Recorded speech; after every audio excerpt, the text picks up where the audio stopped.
বিয়ে করলেন ছোট পর্দার জনপ্রিয় অভিনেত্রী রুকায়া জাহান চমক।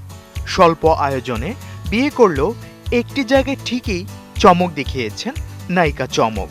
মাত্র ৯ টাকা দেনমোহরে বিয়ে করলেন তিনি।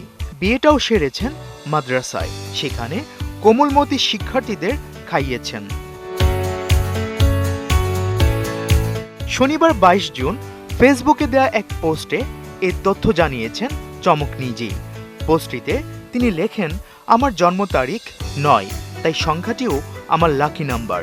কাজেই আমরা মাত্র ৯ টাকা দেনমোহরের সিদ্ধান্ত নিয়েছি, কারণ আমরা বিশ্বাস করি অর্থ কখনো দাম্পত্য জীবনের ভিত্তি হতে পারে না।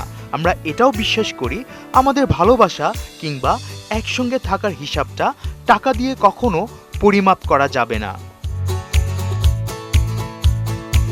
নিজের বিয়ে নিয়ে চমক আরও লেখেন, খুবই সাদামাটা ভাবে বিয়ের আয়োজন সারা হয়েছে। কয়েকজন আন্তরিক সুখী মানুষদের নিয়েই এই আয়োজন।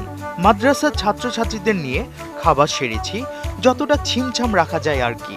আমাদের পরিবারের পক্ষ থেকে আপনাদের প্রতি নিরন্তর ভালোবাসা রইল।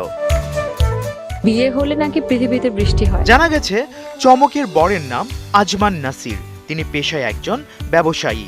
তার গ্রামের বাড়ি কুষ্টিয়ায়। ব্যবসার পাশাপাশি অভিনয় করেছেন নাসির। চমকের সঙ্গে দ্য লাস্ট হানিমুন নাটকেও দেখা গেছে নাসিরকে। ২০১৭ সালে মিস ওয়ার্ল্ড বাংলাদেশ প্রতিযোগিতায় দ্বিতীয় রানার্স আপ হন চমক। এরপর ছবিচ অঙ্গনে পা রাখেন।